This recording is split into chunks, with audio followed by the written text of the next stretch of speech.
மிகவும் முக்கியமான ஒரு காரியத்தை ஞாபகப்படுத்த விரும்புகிறேன். Never give up. Never give up. வெளியேற வேண்டாம், ஒருபோதும் விட்டுவிட வேண்டாம், சோர்ந்து போக வேண்டாம், தளர்ந்து போக வேண்டாம். Never give up. Don't quit. This is a reminder God is giving to us in this season, in this situation. கர்த்தர் நமக்கு கொடுக்கிறதான ஒரு வார்த்தை, விட்டு விடாதிருங்கள், சோர்ந்து போய் விடாதிருங்கள், தளர்ந்து போய் விடாதிருங்கள். In Galatians chapter 6 verse 9 we read,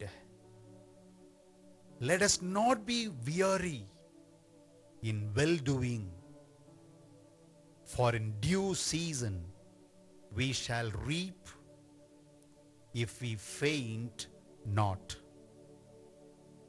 கலாத்தியர் 6ஆம் அதிகாரம் 9வது வசனத்திலே நாம் இப்படியாக வாசிக்கிறோம், நன்மை செய்கிறதில் சோர்ந்து போகாமல் இருப்போமாக, நாம் தளர்ந்து போகாதிருந்தால் ஏற்ற காலத்தில் அறுப்போம். Isaiah chapter 40 verse 31 says, but they that wait upon the Lord shall renew their strength. They shall mount up with wings as eagles. They shall run and not be weary, and they shall walk and not faint.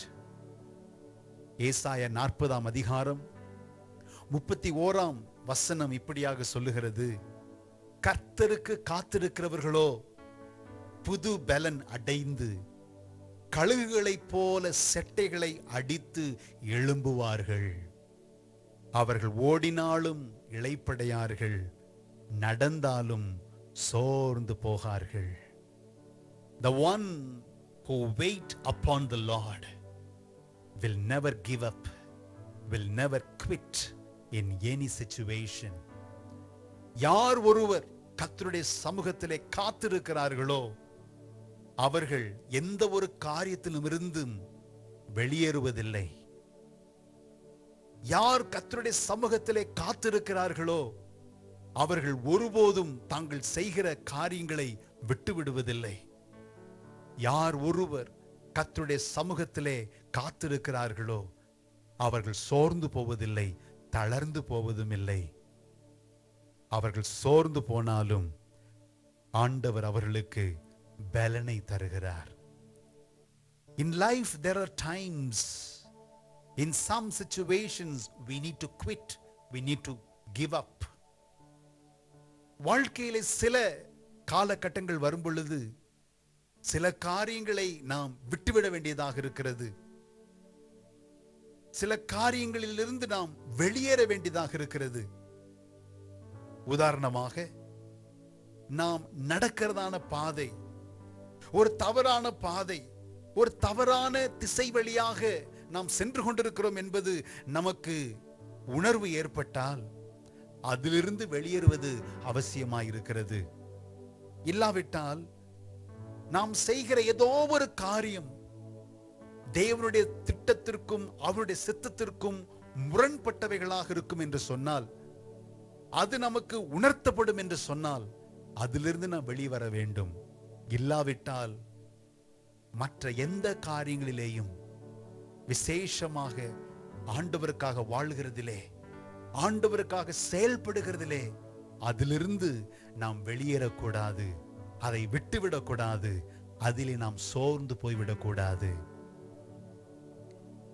சில நேரங்களில் நாம் நினைக்கிறோம், நான் விட்டு விடுவது, வெளியேறுவது அது சரிதானே, அதனாலே என்ன நஷ்டம் ஏற்பட போகிறது என்று சொல்லி நாம் ஒருவேளை சில காரியங்களை விட்டுவிடலாம். Sometimes we may think that we have a right to quit. We grow weary in the work we are not appreciated by others, or we feel that we are treated unjustly. ஏதோ ஒரு காரியத்தை நாம் செய்து கொண்டிருக்கிறோம், நாம் எதிர்பார்க்கிறதான பாராட்டுதல் நமக்கு கிடைப்பதில்லை, உற்சாகப்படுத்துகிற வார்த்தைகள் நமக்கு கிடைப்பதில்லை, இல்லாவிட்டால் நாம் நியாயமற்ற சூழ்நிலைகளிலே நடத்தப்படுகிறோம். அந்த சமயத்திலேயும் நாம் விட்டுவிடக்கூடாது, நாம் சோர்ந்து போகக்கூடாது, நாம் தளர்ந்து போகக்கூடாது. What is mean by quitting? விட்டுவிடுதல் என்று சொன்னால் என்ன? ஒரு காரியத்தை செய்து கொண்டிருக்கிறதான காரியத்தை பாதியிலேயே நிறுத்திவிட்டு ஓடுவது. நம்மால் செய்யப்பட வேண்டிய காரியம், இதுவரை செய்து வந்ததான காரியத்தை நாம் விட்டு விடுவோம் என்று சொன்னால் அது ஆண்டவருக்கு பிரியமில்லாத ஒரு காரியமாய் போய்விடுகிறது.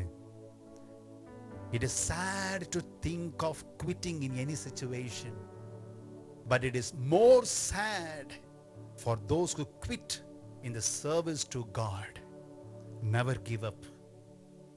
விட்டு விடுவது, தளர்ந்து போவது, சோர்ந்து போவது என்பது ஒரு வகையிலே சோகமான காரியமாக இருந்தாலும், கர்த்தருக்காய் வாழ்கிறதிலே, கர்த்தருக்கடுத்த காரியங்களிலே செயல்படுகிறதிலே விட்டு நாம் வெளியேறுவது என்பது மிகவும் சோகம் நிறைந்ததான ஒரு காரியம்.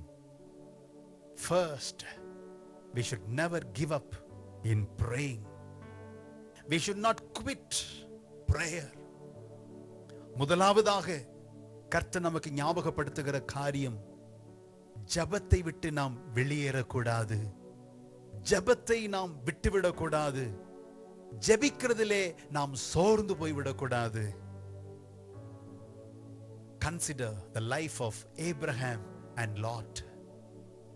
ஆபிரகாமுடைய வாழ்வு, லோத்தினுடைய வாழ்வை சற்று கவனித்து பாருங்கள். A beautiful prayer recorded in Genesis chapter 18 verses from 23 onwards. ஆதியாகமம் 18ஆம் அதிகாரம் 23ஆம் வசனத்திலிருந்து ஆபிரகாமினுடைய ஜெபத்தை குறித்து நாம் வாசிக்கிறோம். அந்த அதிகாரத்தில் நாம் பார்க்கிறோம், லோத்து தானும் தன்னுடைய குடும்பத்தாரும் வாசம் பண்ணும்படியாக யோர்தான் சமவெளியை அவர்கள் தெரிந்து கொள்ளுகிறார்கள். In this chapter, in this portion, we could read Lot had chosen the plain of Jordan. Lot pitched his tent towards Sodom. சோதோமுக்கு எதிராக கூடாரத்தை அமைத்து அங்கே வாழும்படியாக தீர்மானிக்கிறார் லோத்து. The situation in that city was not so good. They were living in midst of the wickedness of the city. லோத்துவும் அவருடைய குடும்பத்தினரும் வாழ்ந்ததான பட்டணம் மிகவும் துன்மார்க்கம் நிறைந்த பட்டணம். So God was ready to destroy the cities because of their grievous sins. துக்ககரமான, வருந்தத்தக்க, கொடூரமான பாவங்கள் அந்த பட்டணத்தில் இருந்தபடியினாலே ஆண்டவர் அந்த பட்டணங்களை அழிக்க திட்டம் கொள்கிறார். That's where Abraham began to intercede. இந்த செய்தியை அறிந்த மாத்திரத்திலே ஆபிரகாம் ஜெபிக்க ஆரம்பிக்கிறார், பரிந்து பேச ஆரம்பிக்கிறார், விண்ணப்பம் பண்ண ஆரம்பிக்கிறார். He prayed and asked God if he would spare the city if Abraham could find 50 righteous within the city. Abraham ஆண்டவரோடு ஜெபிக்க ஆரம்பிக்கிறார், விண்ணப்பம் பண்ண ஆரம்பிக்கிறார். ஆண்டவரே, ஒருவேளை அந்த பட்டணத்தில் 50 நீதிமான்கள் இருந்தால் அந்த பட்டணத்தை நீர் காப்பாற்ற மாட்டீரோ? Bible says God agreed, and Abraham continued to bargain with God concerning the righteous. He went from 50 to 45, then 40, then 30, then 20, then 10, then he stopped. Abraham 50 நீதிமான்கள் இருந்தால் ஆண்டவரை நீர் அழிக்க மாட்டீரோ? பிற்பாடு 45க்கு வருகிறார், பிறகு 40க்கு வருகிறார், பிறகு 30க்கு வருகிறார், பிறகு 20க்கு வருகிறார். கடைசியாக ஜெபிக்கிறார், 10 நீதிமான்கள் இருந்தால் அந்த 10 நீதிமான்கள் நிமித்தம் அந்த பட்டணத்தை நீர் காப்பாற்ற மாட்டீரோ என்று ஜெபிக்கிறதை நாம் பார்க்கிறோம். But the prayer was stopped in that particular point. 50லிருந்து 10 வரைக்கும் வந்ததான ஆபிரகாம் 10 நீதிமான்கள் என்கிறதான காரியம் வரும்பொழுது அதோடு கூட தன்னுடைய ஜெபத்தை அவர் நிறுத்துகிறதாக நாம் பார்க்கிறோம். ஏன் அதற்கு மேல் அவர் ஜெபிக்கவில்லை? Have we ever given up on God?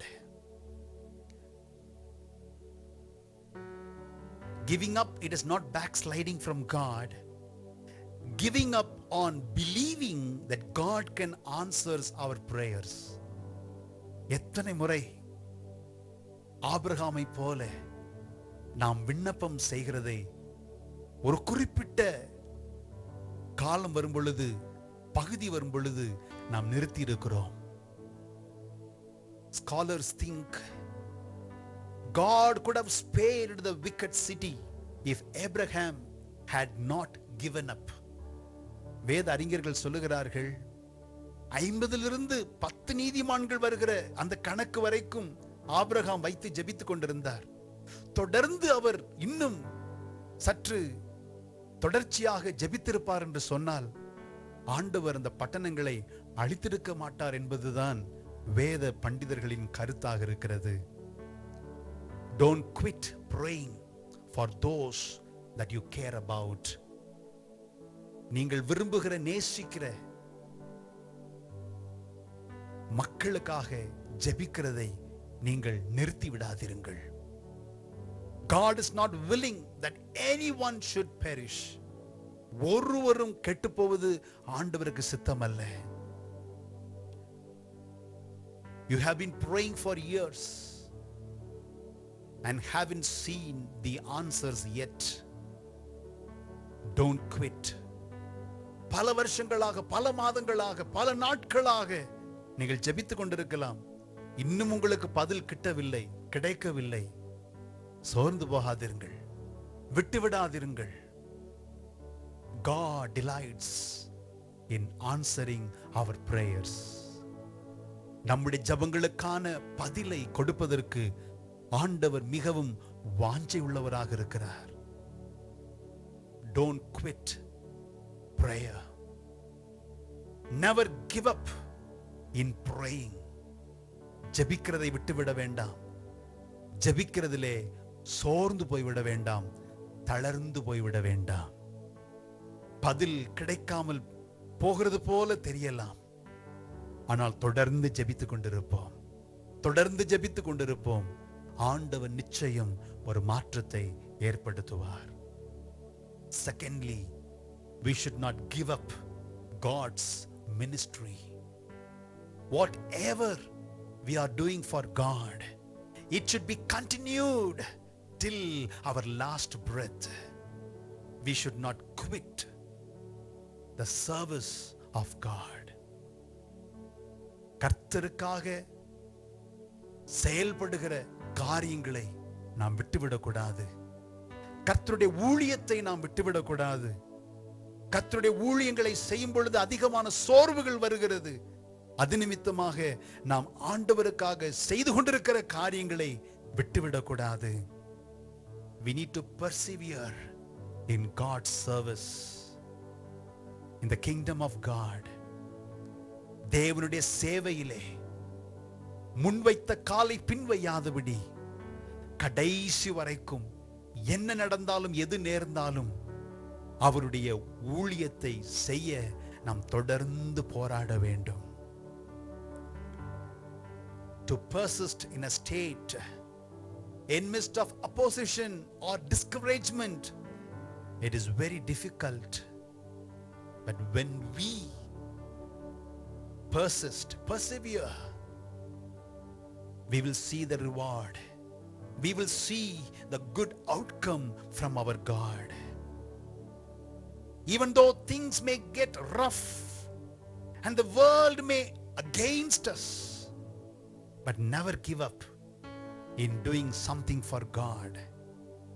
Whichever positions, whatever responsibilities God has entrusted you, in any situation, we are to follow Him. We are to do His service. கடினமான பாதி வழியாக ஒருவேளை நாம் சென்று கொண்டிருக்கலாம். ஆனால் கர்த்தருடைய ஊழியத்திலே நாம் அசதியாய் இருந்து விடக்கூடாது. அதிலிருந்து நாம் காலை பின்வைத்து விடக்கூடாது. பின்னிட்டு திரும்பி பார்த்து விடக்கூடாது. Paul said, if God be for us, who can be against us? Pavul சொல்லுகிறார், கர்த்தர் நம்முடைய பட்சத்தில் இருப்பார் என்றால் நமக்கு விரோதமாய் நிற்பவன் யார்? One example I could give, Peter, he quit God's service very soon. He did not persevere in his service for God. John chapter 21 verse 3. Simon Peter, he said to his fellow friends, I go a fishing. They said unto him, we also go with you. They went forth and entered into a boat immediately, and that night they caught nothing. கர்த்தருடைய சேவையை விட்டு, ஊழியத்தை விட்டுவிட்டதான ஒரு நல்ல ஒரு உதாரணம் பேதுருவை குறித்து நாம் சொல்லலாம். பேதுரு ஒரு முறை தன்னுடைய நண்பர்களை பார்த்து சொல்லுகிறார். யோவான் 21 அதிகாரம் 3 வசனம். சீமோன் பேதுரு மற்றவர்களை நோக்கி மீன் பிடிக்க போகிறேன் என்றான். அதற்கு அவர்கள், நாங்களும் உம்முடனே கூட வருகிறோம் என்றார்கள். அவர்கள் புறப்பட்டு போய் உடனே படவேறினார்கள். அந்த ராத்திரியிலே அவர்கள் ஒன்றும் பிடிக்கவில்லை. Jesus had been crucified, buried and resurrected. The disciples had received the new commission. What was it? It is in John 20:21. As my Father has sent me, even so I send you. இயேசுவானவர் சிலுவையிலே அறையப்பட்டார், மரித்தார், அடக்கம் பண்ணப்பட்டார், உயிரோடு கூட எழும்பினார். அவர் எழும்பி சீஷர்களுக்கு மறுமுறை ஒரு பொறுப்பை கொடுக்கிறார். யோவான் 20 அதிகாரம் 21 வசனத்தில் அதை நாம் வாசிக்கிறோம். இயேசு மறுபடியும் அவர்களை நோக்கி, உங்களுக்கு சமாதானம் உண்டாவதாக, பிதா என்னை அனுப்பினது போல நானும் உங்களை அனுப்புகிறேன் என்று சொல்லி அவர்களை ஊழியத்திற்கு அனுப்புகிறார். But here in this chapter we could see Peter decided it was time for him to go back to fishing.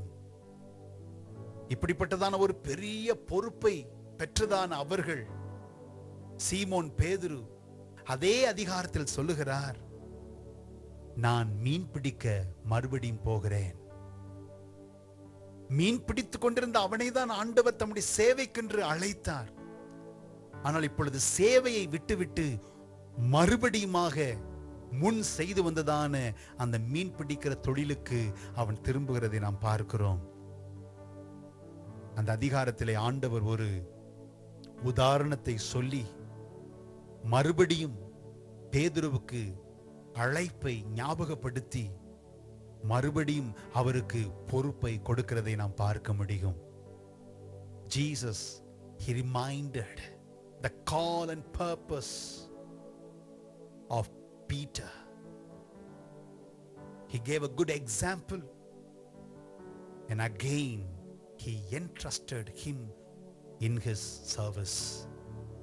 மறுபடியுமாக இயேசு தேவனுடைய சேவைக்காக பொறுப்பு கொடுக்கிறதை அந்த அதிகாரத்தில் நாம் வாசிக்க முடியும். Jesus said, feed my lambs. என் ஆடுகளை மேய்ப்பாயாக. Many times we give up God's ministry. Big or small, whatever we do for God, it should be continued till our last breath. Things may go oppositively. Things may happen negatively. Things may happen differently. But we should not give up in God's ministry. You may be having prayer ministry. You may be having counseling ministry. You may be having comforting ministry. You may be having evangelistic ministry. Whatever ministry you are entrusted by God in His vineyard, let us not give up. Let us not feel weary in God's service. At the due season, we will be rewarded. Finally, we should never give up in loving God, loving our neighbors. கடைசியாக, ஆண்டவரை நேசிக்கிறதிலே நாம் சோர்ந்து போய்விடக்கூடாது. ஆண்டவரை நேசிப்பதிலே நாம் விட்டுவிடக்கூடாது. அதிலிருந்து நாம் வெளியேறிவிடக்கூடாது. ஆண்டவரை நாம் நேசிக்க வேண்டும். அயலகத்தாரையும் நாம் நேசிக்க வேண்டும். When we see the lost, perishing souls, our love for them should increase. ஜனங்கள் அழிந்து போய் கொண்டிருக்கிறதான ஜனங்களை நாம் பார்க்கும் பொழுது அவர்கள் மேல் உள்ளதான அன்பு நமக்கு பெருக வேண்டும். It is hard to keep loving the lost, but we must remember where we were when Jesus saved us. அழிந்து போகிறதான ஆத்துமாக்கள் மேல் அன்பு வைப்பது சற்று கடினமான காரியமாக இருக்கிறது. ஆண்டவர் நம்மை ரட்சித்தாரே, அவர் நம்மை ரட்சிக்கும் பொழுது நாம் இருந்ததான நிலையை நாம் சற்று யோசனை செய்து பார்ப்போம் என்று சொன்னால் அழிந்து போகிறதான ஆத்துமாக்கள் மேல் நமக்கு அன்பு வரும். We must be thankful that the Lord did not give up on us and that Christians did not quit loving us. எவ்வளவோ முறை கர்த்தருடைய அன்பு நமக்கு சொல்லப்பட்டது. எவ்வளவோ முறை ஆலோசனைகள் நமக்கு வழங்கப்பட்டது. கிறிஸ்துவை பற்றிதான் ஆலோசனைகள், கிறிஸ்துவை பற்றிதான் உபதேசங்கள். வெறுத்து தள்ளினோம். அதை குறித்து நமக்கு சொன்னவர்களை ஏளனமாய் பேசினோம். ஆண்டவர் நம்மை விடவில்லையே, ஆண்டவர் நம்மை கைவிடவில்லையே. நம்மை ரட்சிக்கும்படியான திட்டத்திலே ஆண்டவர் அதை விட்டு வெளியேறவில்லையே. அது நிமித்தமாக தானே நீங்களும் நானும் ரட்சிக்கப்பட்டிருக்கிறோம். When the time comes for us no longer caring about people to hear the gospel, we are not His disciples or His children.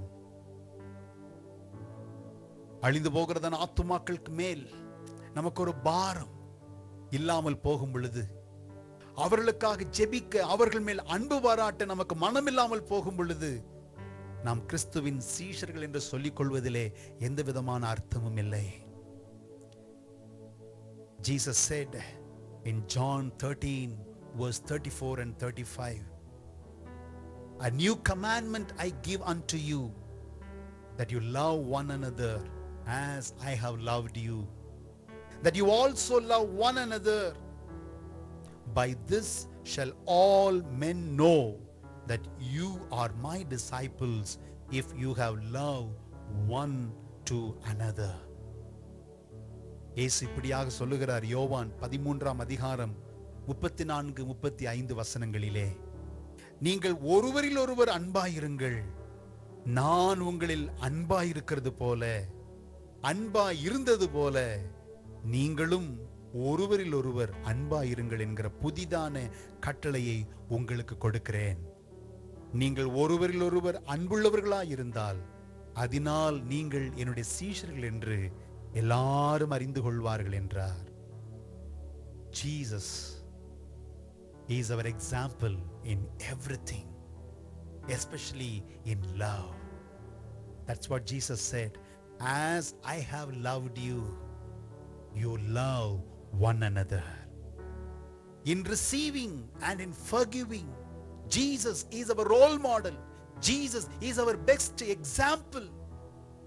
ஏற்றுக்கொள்ளுகிறதிலேயும் மன்னிக்கிறதிலேயும் இயேசுவானவர் நமக்கு மிகவும் மிக அருமையான முன் உதாரணமாக இருக்கிறார். Romans chapter 15 verse 17 says, wherefore receive one another as Christ also received us to the glory of God. ரோமர் 15ஆம் அதிகாரம் 7ஆம் வசனத்தில் நாம் இப்படியாக வாசிக்கிறோம், தேவனுக்கு மகிமை உண்டாக கிறிஸ்து நம்மை ஏற்றுக்கொண்டது போல நீங்களும் ஒருவரையொருவர் ஏற்றுக்கொள்ளுங்கள். Colossians chapter 3 verse 13, forbearing one another and forgiving one another, if any man have a quarrel against any, even as Christ forgave you, so also you do. கொலோசையர் 3ஆம் அதிகாரம் 13ஆம் வசனத்தில் இப்படியாக சொல்லப்பட்டிருக்கிறது, ஒருவரையொருவர் தாங்கி ஒருவர் பேரில் ஒருவருக்கு குறைபாடு உண்டானால் கிறிஸ்து உங்களுக்கு மன்னித்தது போல ஒருவருக்கொருவர் மன்னியுங்கள். Yes friends, we need each other. We can't make anything alone. Don't quit loving one another. Don't quit loving God. Don't quit loving your neighbors, especially the lost souls. Finally, never give up in loving God's word. தேவனுடைய வார்த்தையை நேசிக்கிறதை நீங்கள் விட்டுவிட வேண்டாம். தேவனுடைய வார்த்தையை வாசிக்கிறதிலே, தியானிக்கிறதிலே, அதன்படி நடக்கிறதிலே நீங்கள் சோர்ந்து போய்விட வேண்டாம். It gives light and understanding. அது உங்களுக்கு வெளிச்சத்தையும் புரிந்து கொள்ளுதலையும் கொடுக்கிறது. It cleanses us when we apply the word in our life. தேவனுடைய வார்த்தையை நம்முடைய வாழ்க்கையிலே அபியாசப்படுத்தும் பொழுது, ஏற்றுக்கொள்ளும் பொழுது அது நம்மை சுத்திகரிக்கிறதா இருக்கிறது. It preserves and it protects. தேவ வசனம் நம்மை பாதுகாக்கிறதா இருக்கிறது. It strengthens us. அது நமக்கு பலனை கொடுக்கிறதாக இருக்கிறது, சத்துவம் அளிக்கிறதாக இருக்கிறது. It brings us peace. அது நமக்கு சமாதானத்தை கொடுக்கிறதாக இருக்கிறது. Yes friends, these are the things God wants us to keep in our minds even as we pray. Don't give up in praying. Don't give up the service what you are doing for God. Don't give up loving God, loving neighbors, loving the word of God. ஜெபிக்கிறதிலே சோர்ந்து போய் விடாதிருங்கள். தேவனுக்காய் செய்கிற காரியங்களிலே தளர்ந்து போய் விடாதிருங்கள். தேவனை நேசிக்கிறதிலேயும் அயலகத்தாரை நேசிக்கிறதிலேயும் தேவனுடைய வார்த்தையிலே நேசமாய் பற்றுதலாய் பாசமாய் இருக்கிறதிலே நீங்கள் சோர்ந்து போய் விடாதிருங்கள். ஏற்ற காலத்திலே நீங்கள் அதனுடைய பலனை நிச்சயம் காண்பீர்கள். Columbus, he discovered way to America through the ocean of Atlantic. Atlantic மகா சமுத்திரத்தின் வழியாக அமெரிக்கா தேசம் மற்ற பாகங்களுக்கு முதல் முறையாக பாதையை கண்டுபிடித்தவர் கொலம்பஸ். தன்னுடைய பிரயாணத்திலே அநேக எதிர்மாறான காரியங்களை அவர் பார்த்திருக்க கூடும். தன்னுடைய பயணத்தை அவர் நிறுத்தியிருந்தார் என்று சொன்னால் அந்த கண்டுபிடிப்புகளை அவரால் செய்திருக்க முடியாது. அவரை பற்றி மக்களுக்கு இந்த நாட்களிலே தெரிந்திருப்பதற்கு வாய்ப்பில்லை. விடாப்பிடியாக அவர் செய்து வந்த காரியங்களிலே சோர்ந்து போகாமல் தளர்ந்து போகாமல் அவர் கடந்து போனபடியினாலே, பயணம் செய்தபடியினாலே இன்று வரைக்கும் அவரை குறித்து பேசப்படுகிறது. Let us not give up in praying, in serving and in loving God. If you are here this evening hearing my message, never placed your faith on Christ, this is the time. Come today. Trust the Lord. Accept Jesus Christ as Lord and Savior. He has not quit loving you, and He will not in future. Come to Him today. இந்த மாலை நேரத்திலேயும் இந்த செய்தியை கேட்டுக்கொண்டிருக்கிறதானே யாராக இருந்தாலும், நீங்கள் கிறிஸ்துவின் மேல் விசுவாசம் இல்லாதவர்களாக இருந்தால் கிறிஸ்து உங்களை அழைக்கிறார். அவர் மேல் விசுவாசம் வையுங்கள். அவரை சொந்த இரட்சகராக ஏற்றுக்கொள்ளுங்கள். அவர் உங்களை ஒருபோதும் விட்டுவிடுவதில்லை. இனியும் விட்டுவிட அவர் விரும்புவதும் இல்லை. God loves you. With this encouragement, we are going to pray now. கர்த்தர் நம்மை நேசிக்கிறார். நம்முடைய காரியங்களிலே கர்த்தர் சோர்ந்து போகிறதில்லை. நம்முடைய காரியங்களிலே கர்த்தர் தளர்ந்து போகிறதில்லை. நம்முடைய ஜெபங்களை கேட்கிறவராய் இருக்கிறார்.